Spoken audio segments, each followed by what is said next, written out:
girl came to my DM and she's like, oh my god, favorite, I am in soup. I say, hold on, who's cooking you, girl? What's the tea? She said she just found out the guy she's in love with on Snap is her boyfriend of 2 years. At this point, I'm like, girl, I am sad. I want to know what happened, because I need to learn from this, okay? She said she's been dating this guy for 2 years now and he never struck her as the insecure type.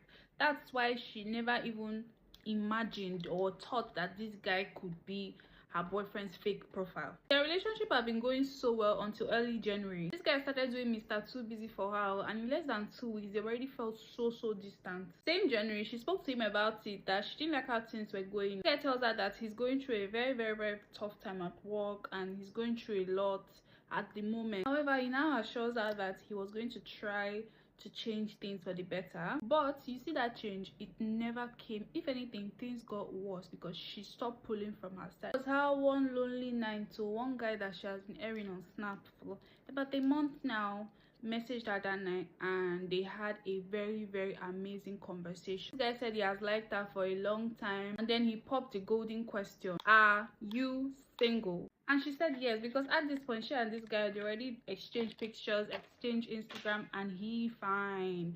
So she's like, it's packed something within her. This guy tells her that he's outside the country, so most of their conversations were at night, and then sometimes when they would talk during the day, he would say he's at work, he's this. So she's like, still this is outside the country, he's still finding way to create time for me, but then my man is not giving me all this attention. So when she noticed that she's beginning to like this person too much, started pulling her man, like trying to fix things, because I mean, this is 2 years relationship. Like, she already knows this person's mom, this person knows her mom, my family knows this person. So she's like, you know, let me try to fix this. You all want to know the most ironic part about this? She said all the things she would complain to this guy about, he wasn't it in his fake account. And I'm not just talking about the things she started complaining about recently when she started noticing a withdrawal. I'm talking about the things that she thought was a part of him in their 2 years relationship, the things she had to accept because she felt, oh, this is his person. This guy was doing it in his fake account. She tried her best to fix her 2 years relationship, but it wasn't working. If anything, the guy was giving her this impression like, oh, he's irritated by her, or he doesn't want to be with her at all. So at this point, she was already starting to give up on her 2 years relationship. And then this guy asked her out that if she says yes, he's going to come to Nigeria and make it official. So she got the bright idea that, okay, instead of just straight up ending things with my 2 years relationship, let this person come.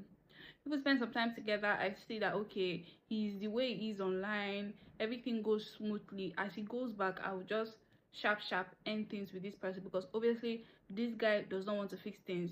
Do you get? While all of that is happening, one of her boyfriend's chairman was having a birthday party, and then it was her boyfriend that introduced her to this guy, and she just felt like, I don't know if this guy will be attending. So she asked him if he was going to be attending the guy's birthday. He said no, and she said okay, she wasn't going to attend because she's friends with the celebrant's girlfriend, and they somehow planned the whole thing together. She's like, okay, she would just go there to show face. For her to get there, and her man that said he has been going through a lot, having the time of his life, like he was spraying money, he was good. She went to where he was seated, faked awkward smile for the duration they were there for, and when the whole thing was over, she entered his car and they had a very silent ride home.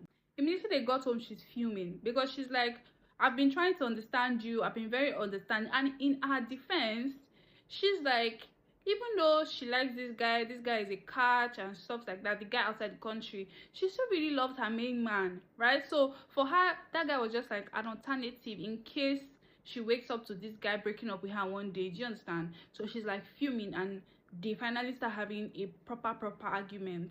While they're arguing, she keeps mentioning the fact that it's when she leaves he's going to know her worth and stuff like that, because in her head she's like, I'm done already, I have somebody outside the country, so why would this guy make me feel this way?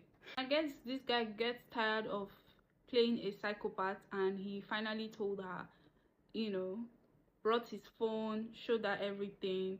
She could not believe her eyes. She took her own phone, she called. Yeah, it was him. At this point, Shame wear her wiki comment section because she's just like, she has nothing to say. So she took her bag that night.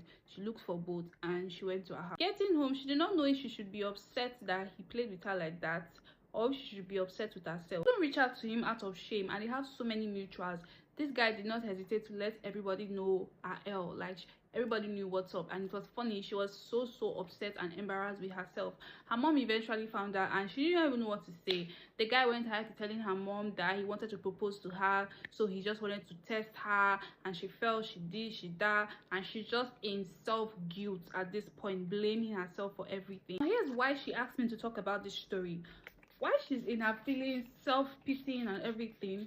The guy's ex reaches out to her and tells her that their relationship also ended in a similar way, but in her case, he hacked her WhatsApp, saw some things, offloaded everything to her when he was done taking everything he could take from the WhatsApp, and then their relationship ended. And she's not so sure, but she's also getting the feeling that something similar also happened to the ex before her.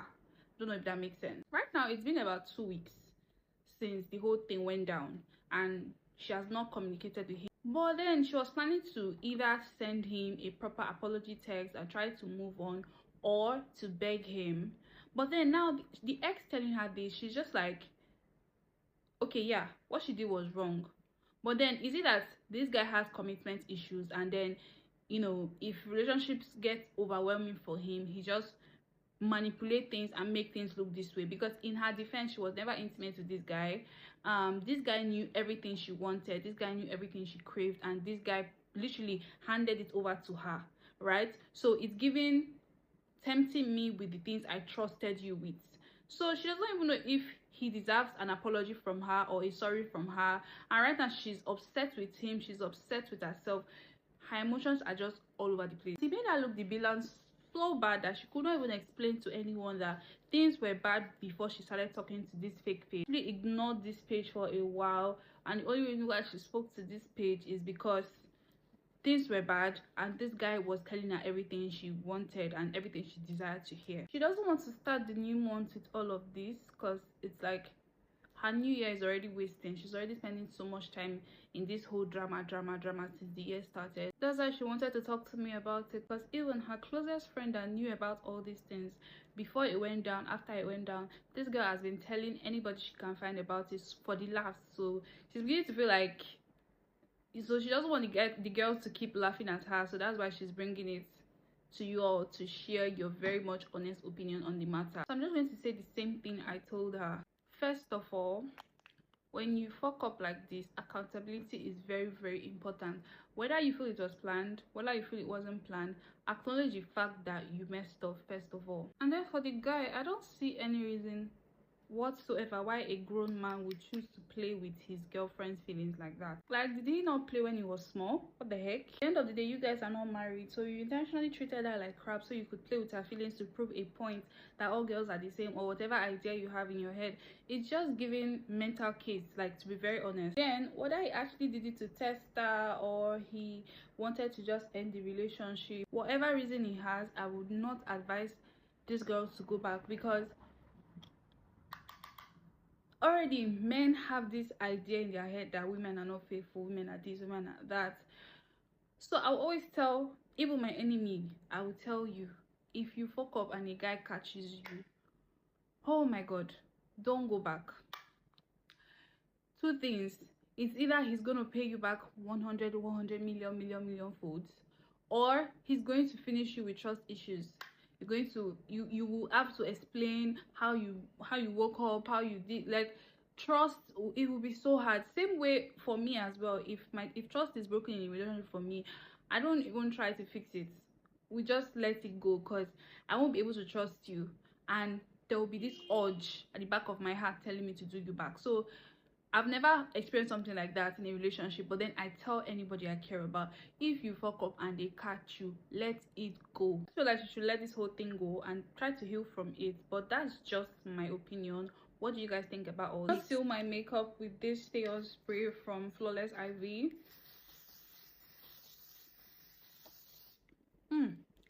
Oof. And I'm good to go. So guys, what's your 2 cents on this matter? Who are we fearing? Are we fearing women or are we fearing men? Who is at fault right now?